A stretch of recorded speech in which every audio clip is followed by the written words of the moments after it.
Ladies and gentlemen, RosterWatch Nation, welcome back to the epic RosterWatch Podcast, brought to you by RosterWatch.com. My name is Alex Dunlap, and joining us today, a very, very special guest, all the way from the land of brotherly love.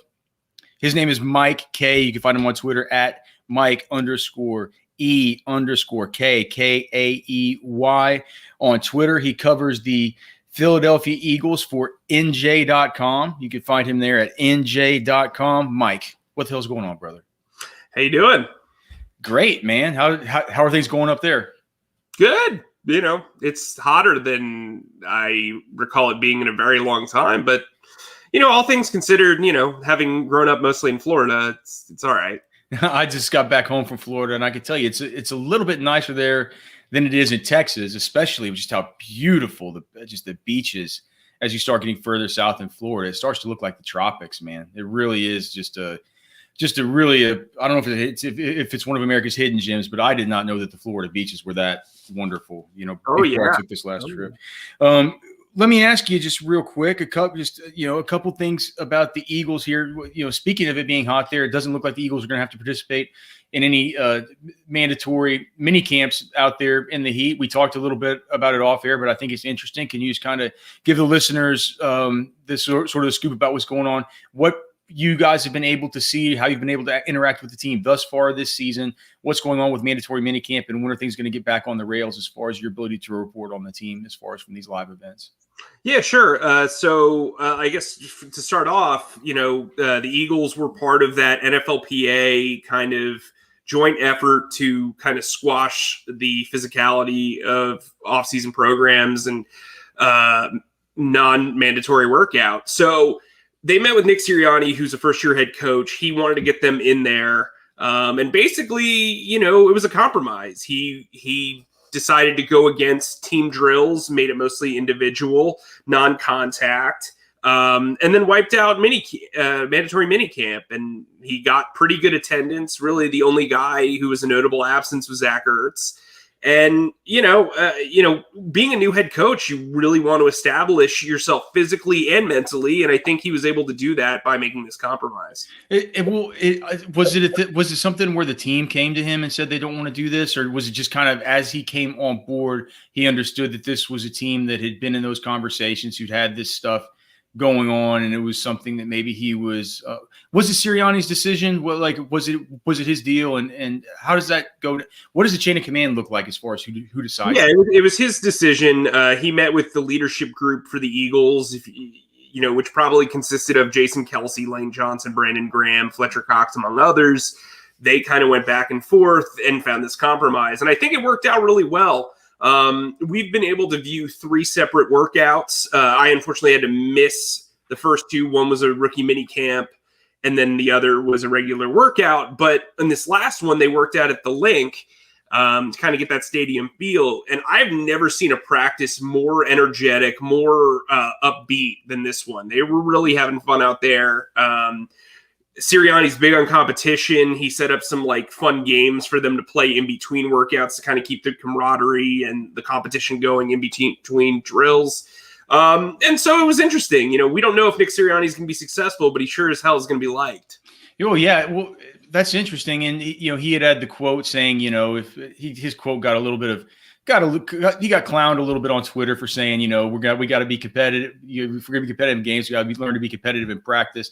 But you're saying that that's more than just a platitude. Like, he's actually doing stuff between drills. What are they doing? They have to play rock, paper, scissors or something. What are they doing? You know, they've had races. They've done cool. Ball on a string catching. Devontae Smith and Travis Fulgham had the entire roster huddled around them as they were doing like the throwback boomerang style football on a rope thing, catching passes, and neither one of them dropped them. So look, I think the energy was up. I think this is a team that's likable, which is, I can tell you, covering the team the last 3 years, at least the last year, was not really a lot of great vibes.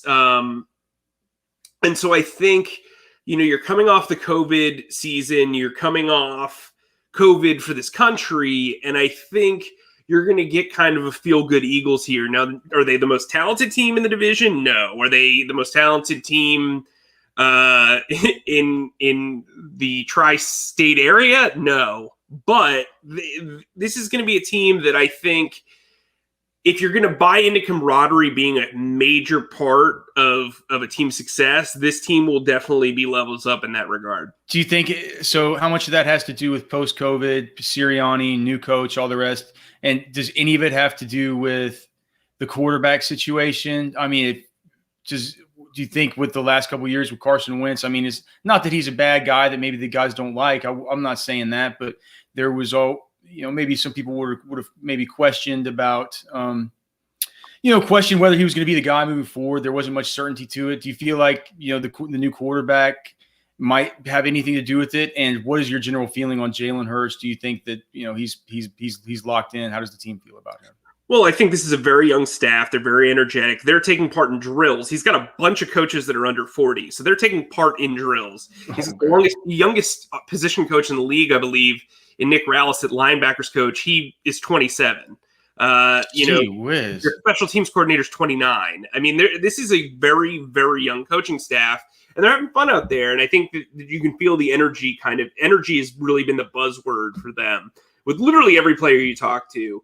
And look, I think Jalen Hurts is a guy that people gravitate towards. He can get along with pretty much anybody. He's got kind of a Nick Foles vibe where he's really easy to talk to. They're both Texas boys, man. They are both Texas boys.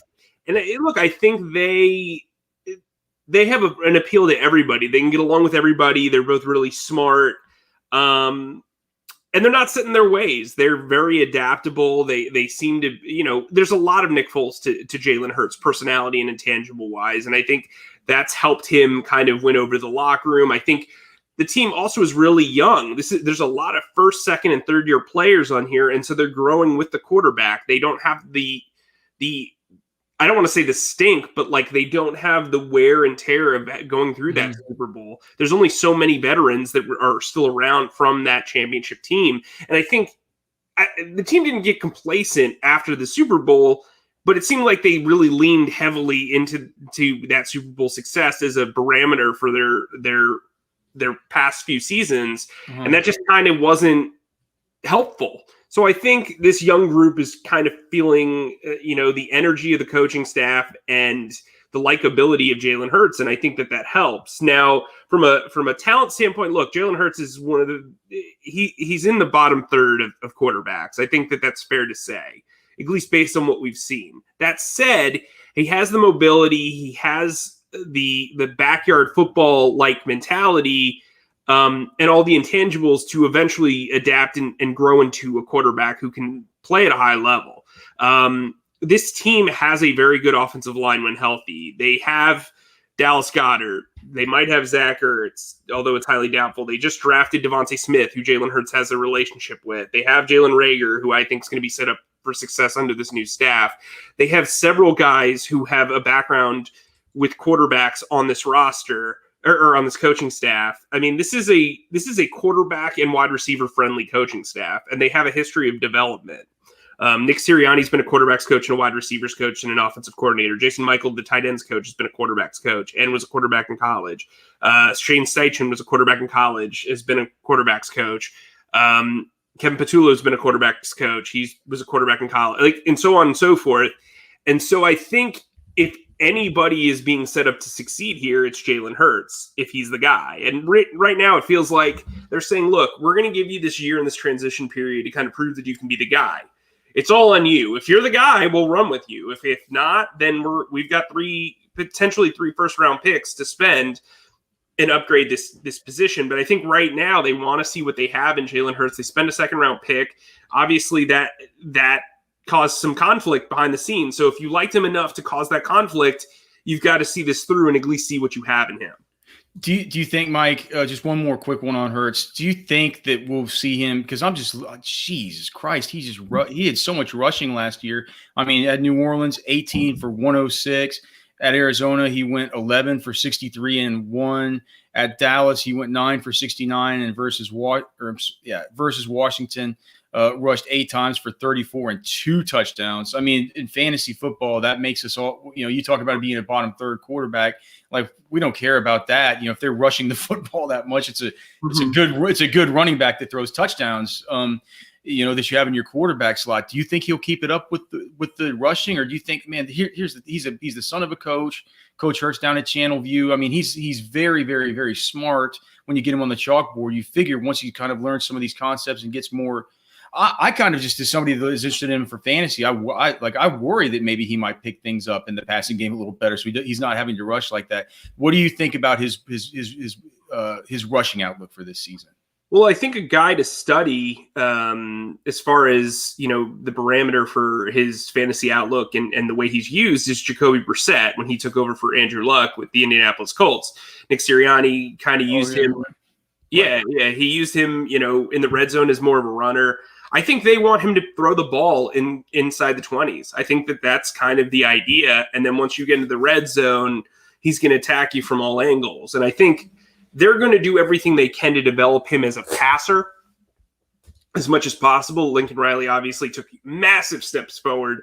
Like when he was at Alabama, there were scouts that were talking about him playing running back. Once he got to Oklahoma, they brought out the best in him. And I think he took another step up last year in a few ways. The offense really wasn't predicated to his strengths. I think Nick Sirianni is the type of guy who's going to put him in position to be as successful as possible. Now it's on him to kind of, live up to that. But I think this is going to be a good situation for him. You mentioned Jalen Reagor earlier, and I, of course, want to ask you about Devontae Smith, but it really piqued my interest, and I'm sure a lot of the listeners' interest whenever you said that Jalen Reagor, the 2020 first-round pick out of TCU, could be set up for some more success this year because he was a real letdown for a lot of people that were high on him. In basic Philadelphia Eagles high receiver fashion recently, what is it that you think about Reagor coming into this year? Well, watching him in training camp last year, he was killing folks on crossing routes, like killing guys, like was getting open 99% of the time, catching everything. Last year, you saw him be used as like a gadget guy and a downfield receiver, but he's a yak weapon to me. And I think what they'll end up doing is putting him at the Z spot. They'll have him run the slot. He'll rotate with Devontae Smith at both of those positions. Devontae Smith will also play the X spot. And then Travis Fulgham will come in and be that third guy. But I think with Jalen Reagor, you're going to see him face a lot less press coverage because he's going to be he's going to have space in the slot and in the Z spot. And I think that'll help him. Look, he got off to a rough start. He injured his shoulder in training camp and then had that freak finger injury. So it kind of slowed him down. It took away his momentum. He still put up almost 400 yards, even though he only played 11 games. And that, honestly, if you're looking at that in a vacuum with the Eagles wide receivers, that's relatively productive, you know what I mean, given the circumstances. I also think you could see him more a punt returner. He scored a touchdown on one of his very few punt returns as well. So I think he's a guy who gives you an option. Like maybe if you have, it depends on what type of league you're in, but like if you're in a 12-team league and he's your wide receiver 3, I think you feel pretty good about him. And maybe for the potential to be a wide receiver 2. Obviously fantasy is not my forte, but I would say he's going to be a decent number 2 wide receiver with Devontae Smith. I think he was overdrafted. I think, the Eagles really missed out on Justin Jefferson, but I think Devontae Smith is going to be a guy who's the real deal. And the two of them are going to complement each other despite having similar body types and skill sets. You said that Devontae Smith is going to be lining up at the X zone. You think he'll be the X? Well, here's the thing. Look, he's got the best feet I've ever seen. And he's one of the best route runners in the game. And look, here's the thing. The one way to beat press, we know when you are smaller, is to have fast feet. And he has those. He's a technician. He's a guy who's going to beat you one-on-one and put you, he's like Allen Iverson on the field. Like really, it's one of those things. He's going to cross guys up. Now, can you go make him like a permanent X receiver? Absolutely not. His body will take a beating. But I think when you see 15 to 20 snaps at X, then he moves into the slot, he moves into Z, you feel good about that. A timeshare for him, he's going to move around. Nick Sirianni wants guys that can play all 3 wide receiver positions.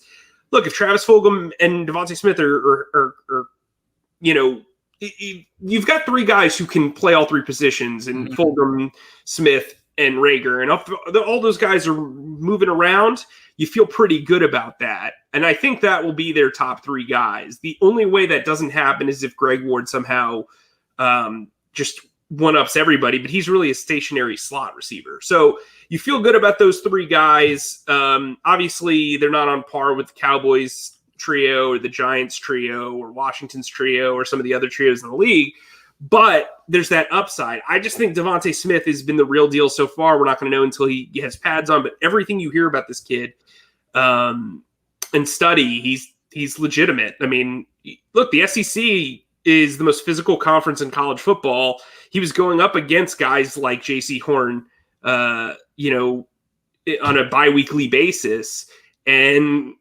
having success. Like, that's the thing. Like, people act like, yes, the NFL is completely different speed and everything, but from a physicality standpoint, he was going up against grown men in physical corners. Surtain, Stingley, some of these guys. Right. He went up against Surtain in practice like every day. Like, it's not like he's never seen that type of physicality before. And so I think the weight stuff is somewhat whatever. I mean, like, look, I get it if you have concerns. I get it if you don't have concerns. But from a technique standpoint, this kid is as polished as there's been of a rookie wide receiver.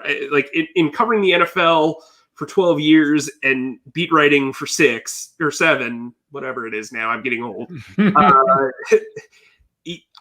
I don't know if I've seen a technician like this. And I used to cover Allen Robinson, and we all know about Allen Robinson. So it'll be interesting to see how this all turns out. But I think Devontae Smith's going to have a pretty good rookie year.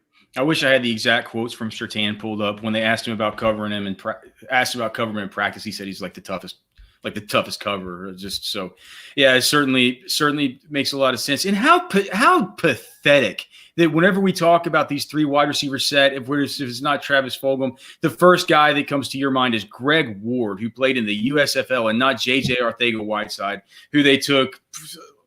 I think they took him before DK Metcalf went off the board that year. Just is it curtains for him? Is he just done? He's just no good. They've been trying to use him at all 3 positions, and if he can do that, that'll help him. He's one of the few guys who can be used in the red zone effectively.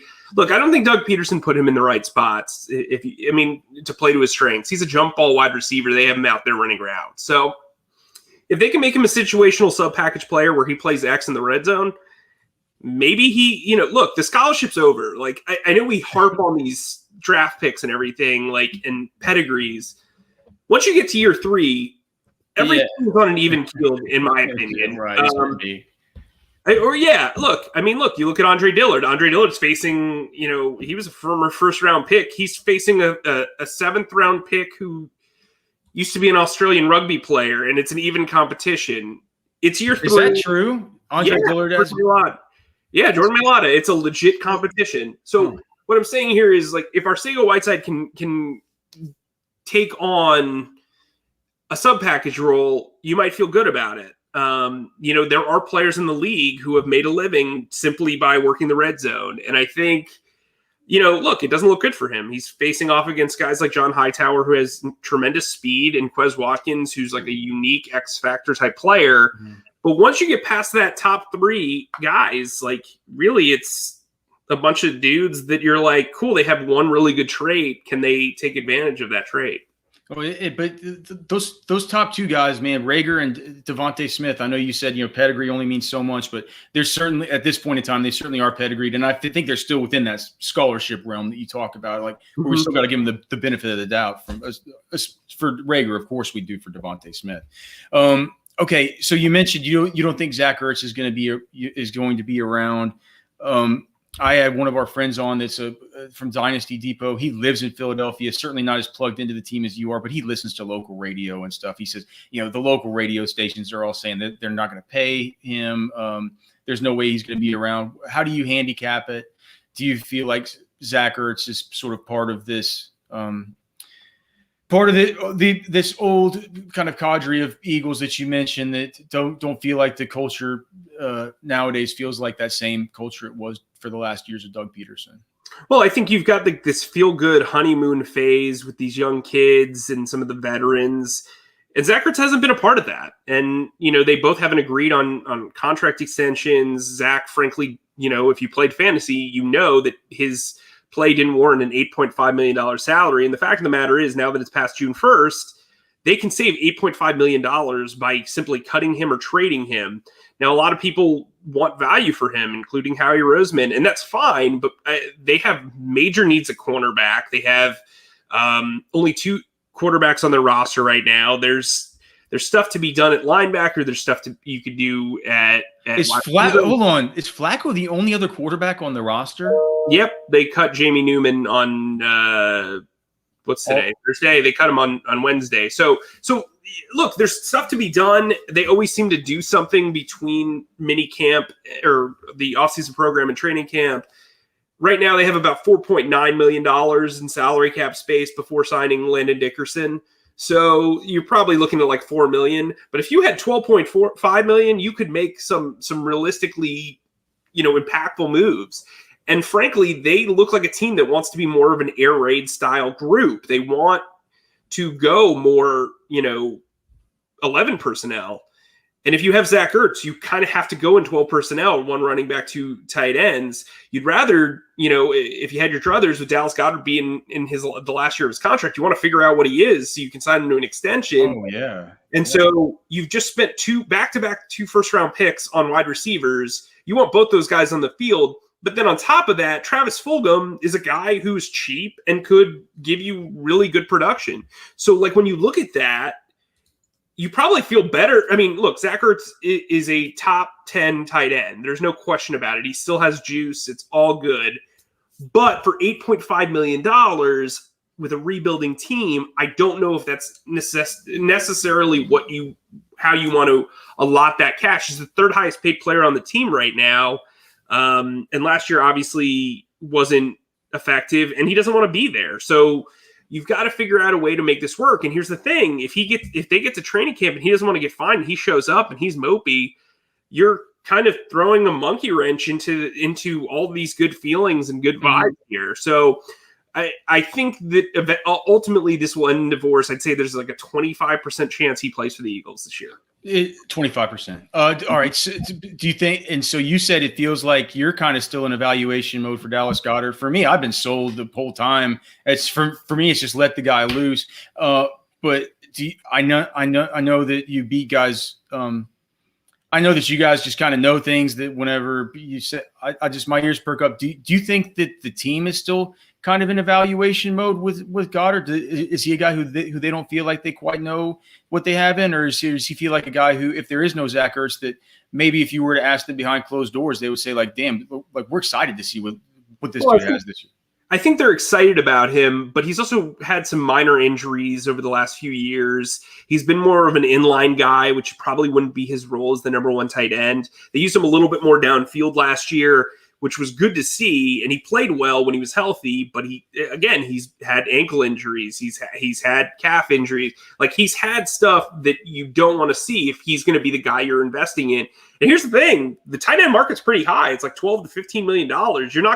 He hasn't gotten to that talent wise. He's a top, 6 tight end, but you haven't seen the production that warrants a contract like that. And so, to benefit him and the team, you probably want to wait on an extension, because Goedert, if he blows up and he has a 60 catch, 800 yard touchdown season, please.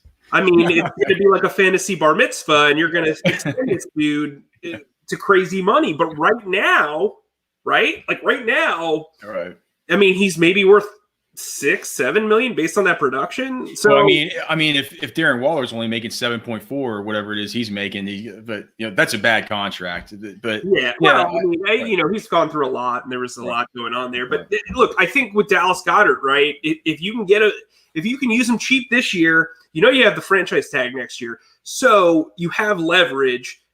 Let's see what he's got. And so I think he's a guy who is, he's a multi-tool tight end, which is something Zach Ertz isn't. Zach's not a blocker. He's not a yards after the catch guy. Goedert can do all that stuff. Physically, and athletically, he's superior to Zach Ertz. That said, Zach Ertz is probably has the most reliable hands at the position, and he gets open all the time, despite not being super athletic or fast. He just runs that Y route very, very well. Right. And it's tough for linebackers and safeties. So I think for this offense to evolve, I think Dallas Goedert's got to be the guy and to make this more of a down the field offense. And so the Eagles, if they've got a guy who doesn't want to be there, they've got to kind of figure this out, because it's not just, it's not just the $8.5 million in savings. It's not just the return on the trade. It's the fact that you have a locker room that feels really good right now. Do you want to bring in a guy who's a franchise cornerstone who's miserable? Like that to me is the biggest,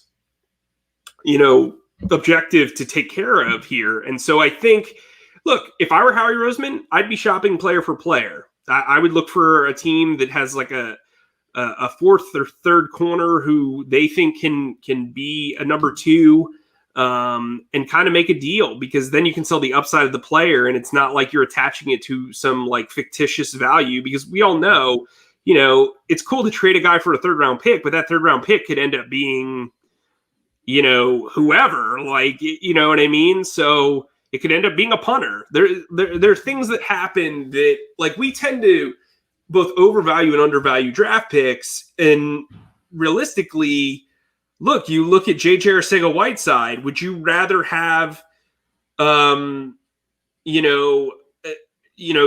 have a second round pick, but would you rather have Zach Ertz or J.J. Arcega-Whiteside, right? If J.J. Arcega-Whiteside he was a second round pick, let's say he fell to the third round, that's the type of value and gamble you're taking. So maybe trade for a proven player who's on a rookie contract. Okay, so I have one more main question I want to ask you, but just a quick side question, just because I wanted to ask you, because you would know better than what our automated stuff pulled in. You talked about the need for maybe a cornerback. If it just stays as it is right now, is it Darius Slay and Avonte Maddox outside, and then at nickel, is it Kayvon Wallace? No, so it would be Darius Slay, Avonte Maddox in the slot or nickel. Okay. And then you'd either have Craig James or Zach McPherson, the fourth round rookie, starting outside. So like I said, options aren't really appealing. Now, look, I said this on our podcast earlier today, the No Huddle Show podcast.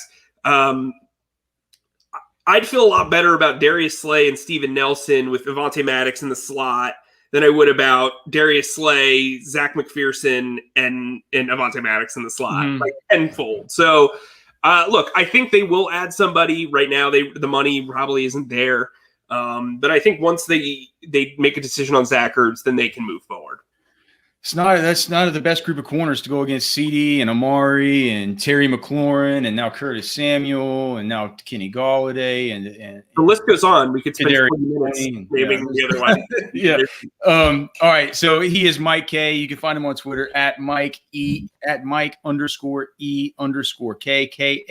KAEY. Find his content at NJ.com, where he covers the Eagles. And what was the name of that pod? The No Huddle Show podcast. And by the way, it's KAYE. What did I say? KAEY. It's all right. It made me sound like the Disney, song. Yeah. So yeah. I'm sorry. Yeah. KAYE. We all make JJ Arcega-Whiteside mistakes. It happens. So it's the No Huddle Show podcast. I'll be going and subscribing there. We encourage you guys to do it. Please give Mike a follow. Mike, just one last question for you, brother. Deuce Staley now with the now out of there. Are we going to see the running back carries start to just maybe? Is Miles Sanders finally just going to get just a ton of work? They're just going to load him up, feed the man, let him loose, and let all our fantasy dreams run wild? Are we in for much more committees?